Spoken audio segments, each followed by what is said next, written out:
ప్రేక్షకులకు, నా అభిమానులకు, నా ఫ్రెండ్స్కు, నా శ్రేయోభిలాషులకు అందరికీ మీ రమ్యశ్రీ నమస్కారములతో మీ ముందుకు వస్తుంది.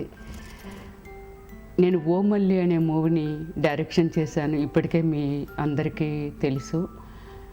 ఏదో నాకు డైరెక్షన్ చేయాలని సరదా, లేకపోతే అందరూ చేస్తున్నారు నేను ఎందుకు చేయకూడదనో ఆ ఉద్దేశంతో నేను ఓ మల్లి మూవీని డైరెక్షన్ చేయలేదు. It's my dream. ఇలాంటి ప్రాజెక్ట్ని ఎవరు ప్రజెంట్ చేయటానికి ముందుకు రారు. ఎందరో డైరెక్టర్లు, మగ డైరెక్టర్లు ఉన్నారు. ఎప్పుడో భానుమతి గారు చేశారని విన్నాను, అలాగే విజయ నిర్మల గారు చేశారని విన్నాను. ఆమె గిన్నిస్ రికార్డుకు కూడా ఎక్కారు. దాని తర్వాత చూస్తే ఏదో జై గారు ఏదో చేస్తున్నారు, తర్వాత నందిని రెడ్డి గారు ఏదో ఒక్క సినిమా 2 సినిమాలతో ఆమె ఏదో ఏం చేస్తున్నారో తెలీదు. బట్ వాళ్ళని ఇన్స్పైర్ చేసుకొని నేను మూవీ చేయాలని కూడా అనుకోలేదు. అయ్యో నేను ఉమెన్ డైరెక్టర్ని అయిపోవాలని కూడా నాకు లేదు. నాకైతే ఈ ఓ మల్లి అనే movie is my dream. But దీన్ని డెఫినెట్లీ ప్రజల్లోకి మీ అందరి మధ్యకి తీసుకురావాలని నా ఇంటెన్షన్. దయచేసి ఈ మూవీని చూసి మీ అందరూ రమ్యశ్రీ డైరెక్షన్కి లేదా ఈ కథకి ఎంతవరకు న్యాయం చేసింది అనేది మీ తీర్పు కోసమే నేను ఎదురు చూస్తూ ఉంటాను. ఆల్మోస్ట్ నా మూవీ ఫినిష్ అయిపోయింది. 13th next month 13th release చేయాలని కూడా ప్లాన్ చేస్తున్నాను. మీ అందరి బ్లెస్సింగ్స్ అండ్ మీ అందరి సపోర్టు. ప్రజలే దేవుళ్ళు అంటారు. రాజకీయాన్ని కూడా సపోర్ట్ చేసేది ప్రజలే, ప్రతిదాన్ని సపోర్ట్ చేసేది ప్రజలే. మేము మాత్రం మాత్రమే. అందుకే నా సినిమాని మీరు చూడాలి. చూసిన తర్వాత నేను ఫిట్ ఆర్ అన్ఫిట్ అనేది ఈ సినిమాకి మీరు డిసైడ్ చేస్తే నేను చాలా సంతోషిస్తాను. రమ్య గారు మీరు ఇంకా ఇలాంటి సినిమాలు చాలన్నీ ప్రజలకి మెసేజ్ని ఇచ్చారు అనేది మీరు డిసైడ్ చేసి నాకు చెప్తే, మీరు డైరెక్షన్ చేయాలి అని మీరు చెప్తే నేను డైరెక్షన్ చేస్తాను. అలాగే ముందుకు డైరెక్టర్లు కూడా ఇలాంటి మంచి కాన్సెప్ట్ తీయాలి, ప్రజలు రిసీవ్ చేసుకున్నారు అనే వాళ్ళకి ఒక ఫీల్ వస్తుంది, వాళ్ళు కూడా ముందుకు వస్తారు. మన తెలుగు ఇండస్ట్రీని ఇలాంటి కథలు ఎప్పుడో చూసుంటారు. ఎందుకు మీకు నేను ఇంత ధైర్యంగా చెప్తున్నానంటే, పెద్ద లెజెండ్స్తో వర్క్ చేశాను. జేస్ దాస్ గారితో నేను వర్క్ చేశాను. ఆయన ఫస్ట్ నేను చాలా రోజులైంది మన మోహన్ బాబు గారు, లేకపోతే దాసరి నారాయణరావు గారు, పెద్ద అక్కినేని నాగేశ్వరరావు గారికి ఒక మేఘ సందేశం మూవీ అంత పెద్ద హిట్ అయిందంటే ఓన్లీ మన జేస్ దాస్ గారి పాట మాత్రమే నిలబెట్టింది అనేది. అప్పట్లో నేను చాలా చిన్నపిల్లని, అప్పట్లో నేను అవి వింటూ ఉండేదాన్ని. సో అలాగే మన దాసరి నారాయణరావు గారికి ప్రాణం, గుండె అంత జేస్ దాస్ గారి పాట. ఇంకా మన మోహన్ బాబు గారి గురించి అయితే చెప్పనే అవసరం లేదు. ఒక సినిమా హిట్టు అంటే జేస్ దాస్ గారి పాట అంటారు ఆయన. అలాగే నా సినిమాకు కూడా జేస్ దాస్ గారు పాడితే నా సినిమా హిట్ అని మాత్రం నేను చేయించలేదు. నా సినిమాలో ఆ పాటకి ప్రాణం రావాలి అని అంటే, ఆ పాట బ్రతకాలి అని అంటే కేవలం జేస్ దాస్ గారు మాత్రమే పాడాలి అనేది నా 10 years బ్యాక్ డ్రీము. నా కథ అంటే చిన్న పాయింట్ ఉంటే సినిమా తీయవచ్చు అనేది ఇస్ నెవర్. మీరు పెద్ద సినిమాలు ఈ మధ్య కాలంలో మీరు చాలా చూస్తున్నారు. 100 crores 180 crores ఇది చెప్తున్నారు. సినిమా ఎందుకు పోయింది, అన్ని కోట్లు పెడితే సినిమా ఆడొచ్చు అనేది డిసైడ్ చేసేది మీ ప్రేక్షకులే. కాబట్టి అదే నా సినిమాని మంచి హృదయంతో చూసి నేను జేస్ దాస్ గారిని, చిత్రా గారిని, అలాగే తమిళ కార్తీక్ అన్ని భాషల్లోనూ ప్రజెంట్ ఆయన బిజీ, అలాంటి వాళ్ళతో నేను వర్క్ చేయించాను. అలాగే కోటి గారు కూడా బ్యాక్గ్రౌండ్ మ్యూజిక్ చేశారు. ఆయన ఒక మాట చెప్పారు, ఈ సినిమా నా దగ్గర ఏఆర్ రెహమాన్ గారి శిష్యుడిగా పనిచేశారమ్మా. నేను ఎన్నో సినిమాలు చేశాను, ఒక 4 భాషలు చేశాను. కానీ ఈ సినిమా చూసి కానీ ఆర్ఆర్ చేయరు. చూసిన తర్వాత నా భార్య పిల్లలు పక్కన కూర్చొని ఒకటే చెప్పారు, మా వెంట్రుకలు నిక్కబడుస్తున్నాయండి ఈ సినిమా చూస్తుంటే అని. ప్రామిస్లీ చెప్తున్నాను తల్లి, నేను తమిళ వరకు, మలయాళం వరకు, తెలుగు వరకు, హిందీ వరకు కూడా వెళ్ళాను. ఇలాంటి పర్ఫార్మెన్స్ సినిమా విప్పి చూపించిన చిన్నది కూడా బూతు అనేది లేదు. ఒక రిలేషన్ ఉంది, ఒక భార్యాభర్తల అనుబంధం ఉంది. నాకు అనిపించింది ఒకటే తల్లి, ఒక బిడ్డకి తల్లి పాలు ఇస్తే పక్కన భర్త ఉండని, అన్నదమ్ముడు ఉండని, ఎవరున్నా ఒక వేరే ఉద్దేశంతో వాళ్ళు చూడరు. ఆమె ఇంటెన్షన్ కూడా ఒక తల్లి బిడ్డకి పాలు ఇస్తూ ఉంటే ఆ పెయిన్, ఆ స్వీట్నెస్ దాన్ని చూస్తుందే తప్పితే పక్కన ఎవరున్నారు అని ఆలోచించదు. ఆ బిడ్డ ఏడుపు మాత్రమే అనిపిస్తుంది. అది నీ సినిమాలో నేను చూశానమ్మా అని ఆయన చెప్పారు.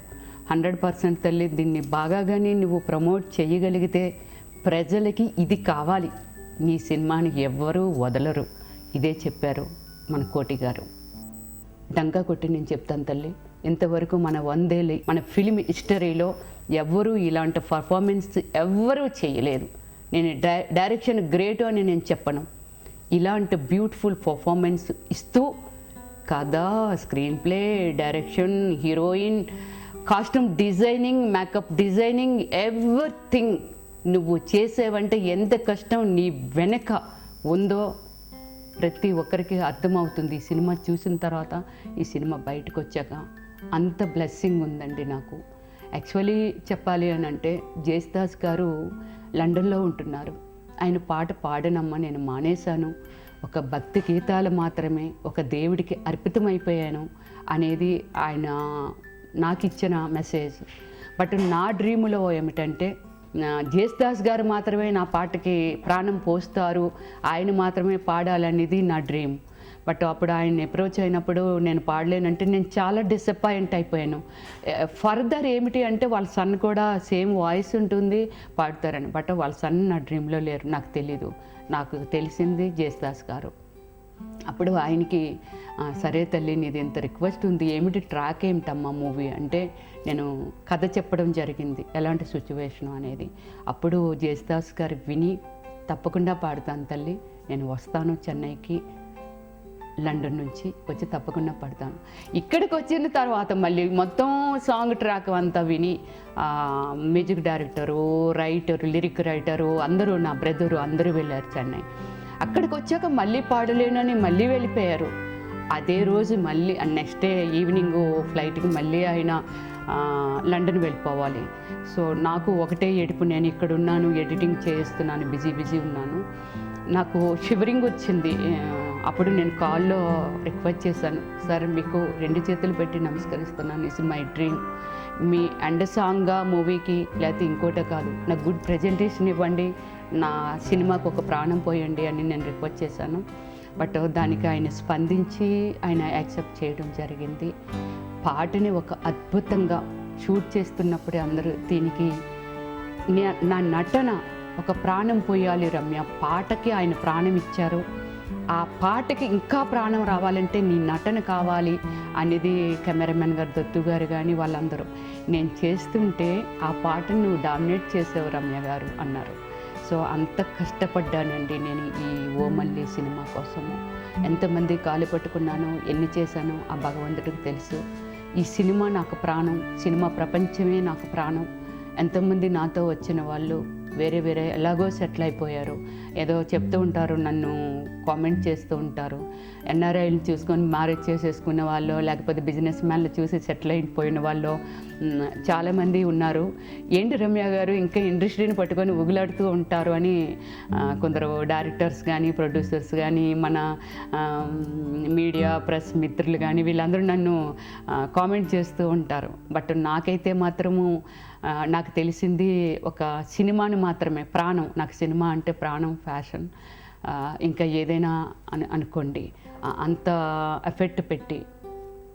మీకు ఒకటి చెప్పాలి, యాక్చువల్లీ ఈ ఓ మల్లి సినిమాలో అల్లాడిపోతుంది అందాల నీయుడు ఆ సాంగ్ చేస్తున్నప్పుడండి, వింటర్ సీజన్ డిసెంబర్, ఆల్మోస్ట్ మనందరికీ తెలుసు అక్కడ వెదర్ ఎలా ఉంటుందని. ఫాగు, ఈ ముక్కులోంచి చెవుల్లోంచి ఆవిరి వచ్చేసేది ఆ మంచుకి. అలాంటి దీనిలో నేను ఎర్లీ మార్నింగ్ 4 o'clock లెగిసి పాట పెడితే, ఒకరోజు ఆ సాంగ్ కోసము నేను 5 o'clockకి లొకేషన్కి తీసుకెళ్ళిపోయాను. ఆ లొకేషన్ ఎవరు ఇంతవరకు యూజ్ చేయలేదు. అది వెరీ డేంజరు, అబ్జెక్షన్ ఉంది అక్కడ షూటింగ్ చేయకూడదు అనేది. బట్ నేను అక్కడ ఎమ్మెల్యే గారు తెలుసు కాబట్టి ఆ ఎమ్మెల్యే గారు గుండా నేను రికమెండ్ చేయించుకొని అక్కడ డిఎస్పి గారిని నేను రిక్వెస్ట్ చేసి అది వెరీ డేంజరు, తర్వాత మాకు ప్రాబ్లం అయిపోతుంది అని అంటే, సార్ పోతే నా ప్రాణమే కదా పోతుంది, బట్ నేనే అంత రిస్క్ చేస్తున్నాను ప్లీజ్ సార్ అని అక్కడ కూడా నేను ఆల్మోస్ట్ కాలు పట్టుకొని రిక్వెస్ట్ చేశాను. బట్ అక్కడ ఓన్లీ 2 o'clock మాత్రం వరకే పర్మిషన్, ఎందుకంటే చీకటి పడితే పైకి కూడా రాలేము. అలాంటి దగ్గర నేను లొకేషన్ చూస్ చేసుకొని నా సాంగ్ చేస్తుంటే నేను ఆ కష్టం గురించి నేను ఖచ్చితంగా చెప్పాలి. నాకు అక్కడ నా హెయిర్ డ్రెస్సర్ భాష అని తను కిందకి వెళ్ళిపోతే చనిపోతాడు అనేది నాకు ఒక భయము. నేను ఏమైనా అయితే చనిపోతానేమో ఆ అబ్బాయి భయము. నాకు అక్కడ హెల్ప్ కూడా ఎవరు రాలేదు, అంత డేర్ చేయలేదు. వద్దు అని అందరూ చెప్పారు, లేదు నేను చేస్తాను అనేది. మొత్తం వాటర్ ఫాల్స్లోంచి వాటర్ వెళ్తుంటే అదంతా నాచు పట్టి గ్రీన్గా ఉంది. జస్ట్ ఒక చిన్న కొమ్మ ఉందంటే నేను కొమ్మ పట్టుకొని మూమెంట్ చేయాలి. ఆ కొమ్మ జస్ట్ విరిగిపోతే నేను కిందకి వెళ్ళిపోతే వాళ్ళు చెప్పారు శవం కూడా కింద నుంచి తీయటందుకు లేదు, ఎక్కడ కనీసం బ్రేక్ కూడా లేదు, వెళ్ళిపోతుంది అంతే, జారిపోతుంది అనేది. అది తెలిసినా నాకు ఇక్కడ కావాలి, ఈ బ్యూటీనెస్ కావాలి అనేది చెప్పి నేను రిస్క్ చేసి నేను వాళ్ళందరినీ కెమెరామెన్ వాళ్ళందరినీ కన్విన్స్ చేసి అక్కడ మూమెంట్ చేశాను. బట్ ఆ మూమెంట్ కూడా సినిమాలోనూ మీకు కనిపిస్తుంది, అంత బ్యూటీ ఉంటుంది. నేను చనిపోయినా పర్వాలేదు అనుకొని ఆ మూమెంట్ చేశాను. అలాంటి రిస్కులు ఎన్నో చేశాను. ఇంక ఈ సినిమాకి ఇంకా నేను చెప్పాలి అని అంటే, నా హెయిర్ అంటే నాకు చాలా, అంటే ఉమెన్కి ఆడపిల్లకి చాలా చాలా ఇష్టం తల అంటే. బట్ నేను జుట్టు కూడా రియల్గా అంత చాలా నేచురల్గా రావాలి అని నేను జుట్టు కూడా రియల్గా తీయించుకోవడం జరిగింది. ఒక సిచ్యువేషన్లో ఒక గుండుతో చేయడం జరిగింది. ఇది మీరు పోస్టర్లు చూస్తే ఏమి అనిపిస్తుంది అంటే, నాకు చాలా కంట్రీస్ నుంచి ఫోన్ కాల్స్ అలాంటివి వస్తాయి. మేము చాలా సినిమాలు చూసామమ్మా, పెద్ద పెద్ద హీరోలువి అందరివి చూసాము. బట్ ఆ సినిమాల్లో ఏదో హీరోయిన్ని జోబీలో హీరో చేపెట్టాడు, లేకపోతే కొంగిలాగాడు, లేకపోతే ఇద్దరు ఒక బెంచ్ మీద కూర్చున్నారు, ఇలా ఏవో మేము చూసాము. మీ ట్రైలర్ చూసాం తల్లి, ప్రాణం. అక్కడ మాకు చిన్నది కూడా ఎక్కడ మాకు వల్గారిటీ కనిపించలేదు, బూత్ కనిపించలేదు తల్లి. ఒక ప్రాణం కనబడుతుంది, ఒక క్యూట్నెస్ కనబడుతుంది, ఒక నేచురలిటీ కనబడుతుంది. ఇది నాకు ఎన్నో కొన్ని వేల కాల్స్ వచ్చాయి. సో నా పోస్టర్లు చూస్తే ఎవరైనా ఏమనుకుంటారు అని అంటే, ఏమిటి ఇంత చాలా ఎలా చెప్పాలో కూడా నాకు అర్థం కావట్లేదు, ఏంటి బ్లౌజ్ లేదు అంతా కనిపిస్తుంది ఇలా అనేది. మొత్తం సినిమా మీరు చూస్తే ఒక భార్య భర్త పిల్లలు అందరూ కూర్చొని పక్కన కూర్చొని ఏం సినిమా ప్రజెంట్ చేసావు తల్లి అని నాకు మీ హార్ట్లోనే బ్లెస్సింగ్ ఇస్తారు. బ్యూటిఫుల్, ఇన్ని రోజుల తర్వాత ఇంత మంచి సినిమా చూసాము మేము అనేది డెఫినెట్లీ మీ నుంచి నాకు నేను అడగక్కర్లేదు, మీకు మీరుగానే ఇస్తారు. థ్యాంక్ యూ అండి. నాకు ఇంకా ఏదో చెప్పాలని ఉంది. మీ అందరి ముందుకే వచ్చినందుకు నాకు చాలా హ్యాపీగా ఫీల్ అయిపోతున్నాను అన్నమాట. నాకు చాలా ఆనందంగా ఉంది. నేను యాక్చువల్లీ చాలా వేరియేషన్ చేశాను నేను. అందరూ నన్ను యాక్చువల్లీ ఓపెన్గా చెప్పాలి అంటే అన్నీ బి గ్రేడ్స్ మూవీ చేస్తారు, చాలా సెక్సీగా ఉంటారు, లైక్ దట్ హాలీవుడ్ ఉమెన్ లాగా ఉంటారు. సో ఇలాంటివి ఏవేవో నా మీద ఉన్నాయండి. కానీ నేను ఇలాంటి సినిమా చేయటానికి ఏంటంటే నాలో నటన మాత్రమే నాకు కనిపించేది. బి గ్రేడా లేకపోతే సి గ్రేడా లేకపోతే ఏ గ్రేడా ఇవి నాకేమీ కనిపించవు. నాలో ఉన్నది ఒక ఎక్స్పెక్టేషన్, డైరెక్టర్కి ఏముంది, దాన్ని నేను రీచ్ అవుతున్నానా లేదా అనేదే నా ఇంటెన్షన్, అంతకంటే ఏమి లేదు. ఇంకా నా మూవీ కోసం ఇలా చేశాను అని అంటే ఒక వేరియేషన్ లేదండి మన ఇండస్ట్రీలో, మన తెలుగు ఇండస్ట్రీలో వేరియేషన్ లేదు. నేను ఇంగ్లీష్ మూవీ చేస్తాను, తర్వాత పంజాబీ చూస్తాను, మలయాళం చూస్తాను, తమిళ్ చూస్తాను, ఇవన్నీ చూస్తాను. ఒక వేరియేషన్ అనేది ఏమీ లేదు. ఒక హీరోయిన్ అంటే ఒక తొడలు కనిపిస్తే చాలు, లేకపోతే ఏదో కనిపిస్తే చాలు, అలా వెళ్ళిపోతుంది. అది ప్రజలు రిసీవ్ చేసుకుంటున్నారా లేదా అనేది వాళ్ళకి అక్కర్లేదు. 100 సినిమాలు చేస్తే ఒక్క సినిమా హిట్ అవ్వటానికి కారణం ఏమిటంటే మనం ఏమిస్తున్నాం ప్రజలకి. వాళ్ళు రిజెక్ట్ చేస్తున్నారు అని అంటే దానికి కారణం మనం ఎందుకు అబ్జర్వ్ చేయలేకపోతున్నాము, ఎందుకు రిజెక్ట్ చేస్తారు. వాళ్ళకు కూడా ఎంటర్టైన్మెంట్ కావాలి, ఒక నీతి కావాలి, అలాగే ఒక అంటే ఎనీథింగ్ బయట ప్రపంచంలో జరిగేది ఏదైనా వాళ్ళు కూడా తీసుకుంటారు, ప్రజలకు కావాలి. బట్ అది ఎంతవరకు ఆ ప్రజెంటేషన్ అవుతుందో అనేది నాకు కూడా తెలియదు. నా దగ్గర క్వశ్చన్ మాత్రమే, ఆన్సర్ కూడా లేదు. అలానే నేను ఎవరిని క్వశ్చన్ చేసేంత పొజిషన్లో కూడా నేను లేను, నాట్ మై డ్యూటీ. బట్ నేను మాత్రం ఇది అనుకున్నాను, నాకు ఏదో ప్రజలకు ఒక ప్రజెంటేషన్ ఇవ్వాలి, ఒక మెసేజ్ ఇవ్వాలి, ఏదో నా దానిలో చూసి తెలుసుకోవాలి అనేది. నాది ఈ సినిమాలో నేను ఓమల్లిలో అంత డీప్ చేశానండి. వితౌట్ బ్లౌజులో ఓపెన్గా చెప్పాలి అంటే నిపుల్స్ కూడా కనబడతాయి. ఎందుకు కనిపిస్తాయి అని అంటే నేను దానికి కూడా కారణం చెప్తాను సార్, ఎందుకు అంత ఇన్వాల్వ్మెంట్ నాకు ఉంటుంది అనే దానికి. ఒక ట్రైబల్ నేను స్టడీ చేశాను. అరకు నుంచి ఇంకా లోపలికి వెళ్తే ఒడిస్సా దగ్గరికి వెళ్తే మొన్నే విశాఖ బీచ్కి వచ్చారండి ఒడిస్సా వాళ్ళు.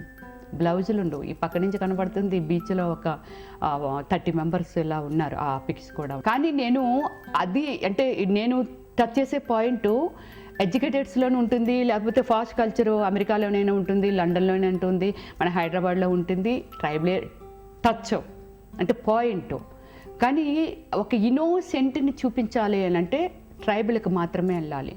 సో నేను అక్కడికి వెళ్ళి నేను 25 days నేను స్టే చేసి వాళ్ళు ఎలా ఉంటారు, వాళ్ళు ఎలా తింటారు, వాళ్ళు ఎలా నడుస్తారు, వాళ్ళ మధ్య రిలేషన్స్ ఏంటి, ఇవన్నీ నేను స్టడీ చేశాను. చేసిన తర్వాత నేను ఇక్కడ కూడా తీయొచ్చు, కానీ ఆ పాయింట్ని టచ్ చేయాలి, అంత అమాయకమైన ఒక ఉమెన్ మీద వెళ్ళాలి అని అంటే అక్కడికి వెళ్ళాలి. రేప్ చేయడం అనేది, రేప్ చేయబడ్డం అనేది అక్కడికంటే ఇక్కడే బాగా జరుగుతున్నాయి, సిటీ కల్చర్లోనే జరుగుతున్నాయి. సో ఆ సిచ్యువేషన్ ఎక్కడైనా ఉంటుంది.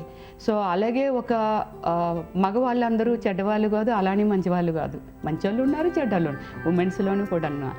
ఒక సిచ్యువేషన్ని బట్టి మనుషులు ఎలా బిహేవ్ చేస్తారు అనేదాన్ని ఒక అమాయకమైన ఒక ఉమెన్ అయితే నేను కరెక్ట్గా డీల్ చేయగలనేది ఒక ఓమల్లి మూవీలో నేను పాయింట్ని తీసుకోవడం జరిగింది.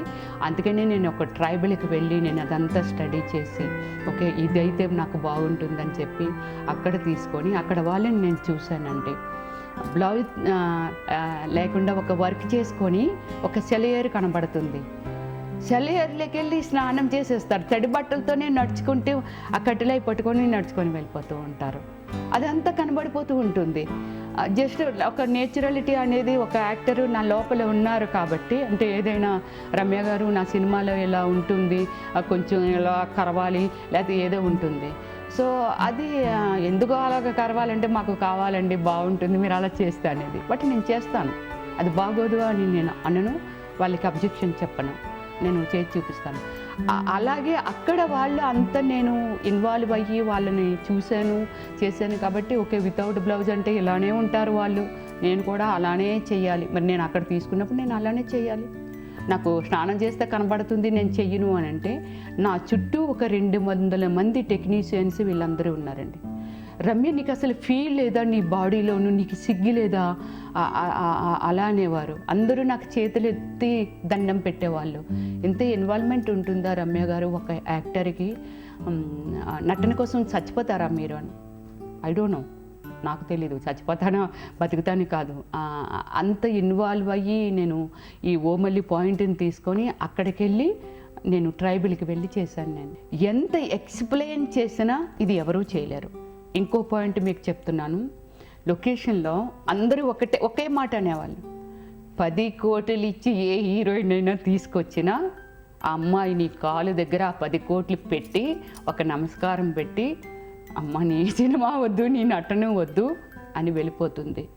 ఎందుకంటే సార్ 45 days 50 days నేను ఇంటిలో కూడా వితౌట్ స్లిప్పర్స్ తిరగడం నాకు తెలియదు, నాకు మైండ్ కూడా పనిచేయదు. జస్ట్ ఎక్కడైనా రిమూవ్ చేస్తే బాత్రూమ్ వరకు కూడా ఇవి నాతో పాటు జర్నీ చేస్తాయి, బెడ్ మీద పడుకుంటే ఆ పక్కన ఉంటాయి.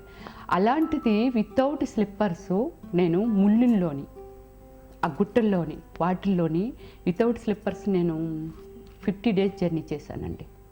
వాళ్ళందరూ ఈ ముళ్ళులు గుచ్చుకుపోతుంటే ఇలా లాగేవారు, నైట్ అయితే కాళ్ళు ఇలా ఉబ్బిపోయేవి అనేవి. సో నాకు 3 స్టాఫ్ వచ్చారు, నాకు రుద్దిన మార్నింగ్ అవి రికవర్ అయ్యాయి. మళ్ళీ మార్నింగ్ అదే సిచ్యువేషను. నాకు లోపలంతా టెన్షన్తో వాళ్ళు చేస్తున్నా నేను నాకు వద్దు అనేదాన్ని. నాకు నిద్ర పట్టేది కాదు నైట్ టైం, ఎందుకంటే చాలా సెక్షన్స్ తీసుకున్నాను కాబట్టి. ఈ డైరెక్షను, ఈ మేకప్ ఎలాగా, ఈ ఆర్టిస్ట్ని ఎలా తీర్చిదిద్దాలి, వీళ్ళు ఎలా కనిపించాలి, ఫాదర్ అంటే ఎలా కనిపించాలి, పక్కనే వాళ్ళు ఎలా కనిపించాలి, ఈ లొకేషన్ ఏమిటి, ఇవన్నీ అమ్మ ఇన్ టైంకి వీళ్ళు లెగిస్తారా లేగరా, ఎంత బాధ ఉండేది, ఆ పెయిన్ అంతా ఉండేది. ఇదంతా ముఖం పీకిపోయినట్టు అయిపోయేది. రమ్య గ్లామరో అనేవాళ్ళు. సో కానీ చాలా గ్లామర్ ఉన్నాను ఈ సినిమాలోను, ఎందుకంటే నా లోపల ప్రజెంటేషన్ అండి. మైండ్లో గ్లామర్ అంటే నిద్రపోయి నైట్ అంతా చాలామంది చెప్తారు, మీ యాక్టర్స్ అంత అందంగా ఉంటారు కదా, నైట్ అంతా తాగి పడుకుంటారా బొగ్గులా వస్తాయని. బట్ నాకు అలాంటిది ఏమీ లేదండి. డ్రింక్ చేసి పడుకోను అదేం కాదు. నాకు ఆ పని దీనిలో ఒక క్యూట్నెస్ థింకింగ్ ఉంది కాబట్టి అందుకే నాకు అందం వచ్చేసేదా అని.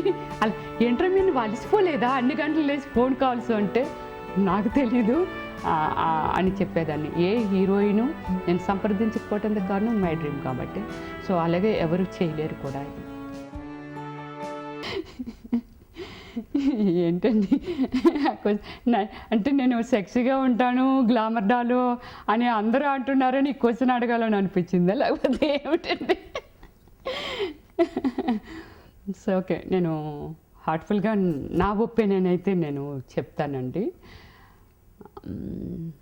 సెక్స్ అంటే ఈ మధ్యకాలంలో చాలామంది చెప్తున్నానండి, రిలేషన్స్ ఎలా ఉన్నాయి లేకపోతే ఏంటి, చాలామంది ఇమీడియట్లీ డైవర్ట్ చేసేసుకుంటూ ఉంటారు. సో అలాగే చాలామంది బలవంతంగా రేపులు చేస్తూ ఉంటారు. ఆ రేపులో వాళ్ళకి ఏం ఆనందం ఉందనేది నాకు తెలియదండి. ఒక సెక్స్ అంటే నేను చదివాను, ఒక 3-4 అవర్స్ ఎక్సర్సైజ్ చేసిన మనకి బర్న్ కానీ ఒక క్యాలరీసు హార్ట్ఫుల్గా ఒక లవ్లీగా ఒక మగ ఆడ అనేది ఆ టైమా లేకపోతే ఆ లవ్వా లేకపోతే వాళ్ళిద్దరి మధ్య ఉన్న ఒక మంచి ఒక స్వీటు ఆ ఫీలింగా లేకపోతే ఏదైనా అనుకోండి. బట్ అలాంటి రిలేషన్తో ఒక సెక్స్లో పార్టిసిపేట్ చేస్తే దానికి అది ఒక భగవంతుడు అమృతం పోస్తే తాగితే మనకి చాలా ఆయుష్ చాలా ఎక్కువ ఉంటుంది దేవతలకి అనేంత ఇది దొరుకుతుందండి ఒక మనిషికి. ఒక ఎంతసేపు ఎక్సర్సైజ్ చేస్తే ఒక 4 గంటలు 5 గంటలు ఎక్సర్సైజ్ చేస్తే బర్న్ కానీ క్యాలరీస్, ఇది నేను చదివాను. ఒక హార్ట్ఫుల్గా మనస్ఫూర్తిగా సెక్స్లో పార్టిసిపేట్ చేస్తే మనసుతో మాత్రం చేస్తే అన్ని క్యాలరీస్ బర్న్ అవుతాయి, ప్రతి అవయవము ఫ్రీ అవుతుంది అనేది ఓన్లీ మనసుకు సంబంధించిందండి సెక్స్ అనేది. కానీ ఇది చాలామంది అనుకుంటారు ఏమిటంటే దీనికి ఒకటి ఎవరు అనేది నేను చెప్పను. నేను ఇంకా అప్పుడు 19 years గర్ల్, నేను అప్పుడు ఇంకా ఇండస్ట్రీకి 2 years అంతా ఏందో వచ్చాయి. ఏదో ఒక కమిట్మెంట్లో ఇష్టం లేని మనిషితో సెక్స్ చేస్తే ఒక చెట్టుని కదిపితే కొమ్మైనా కదులుతుందేమో, దానికి మూమెంట్ ఉంటుంది. బట్ ఇలాంటి దీనికి ఒక కదలిక ఒక మూమెంట్ అలాంటిది ఏమీ ఉండదు అనేది నేను ఎవరితో చెప్తుంటే నేను ఏదో పక్కనే నేను ఇక చిన్నపిల్లని నేను అక్కడ ఏదో పక్కన కూర్చున్నానండి. ఇదైతే 100% ట్రూ అండి. ఒక మనసు లేకుండా ఫీలింగ్స్ లేకుండా ఇలాంటి సెక్స్లు ఇలాంటి రేపులు చేసి చెప్తూ ఉంటారు. నలుగురు కలిసి ఒక అమ్మాయిని రేప్ చేశారు, డ్రైవర్ ఎత్తుకుపోయి ఆ అమ్మాయిని ఒక సాఫ్ట్వేర్ అమ్మాయిని రేప్ చేశారు అనేది నేను కొన్ని న్యూస్ల్లోనూ ఇదంతా మన ప్రెస్ పేపర్లోను వాటిలోనూ చదువుతుంటాను. అది ఒక మూర్ఖత్వం అండి. దానిలో ఒక సాటిస్ఫాక్షన్ ఉండదు, ఒక ఆనందం ఉండదు, ఏమీ ఉండదు. ఈ సెక్స్ అనేది ఒక బ్యూటీనెస్ అండి, క్యూట్నెస్. ఒక పువ్వు ఎంత సువాసనని వెదజల్లుతుందో అంత స్వీట్నెస్ ఉంటుంది ఆ కలయికలోను. బట్ అది ఇద్దరు మనసు ఒకటయ్యి ఒక మంచి ఒక ఇద్దరికి ఇష్టం ఉండి జరిగితేనే అది ఒక బ్యూటిఫుల్ సెక్స్ అండి. అది నా ఒపీనియన్ అయితే.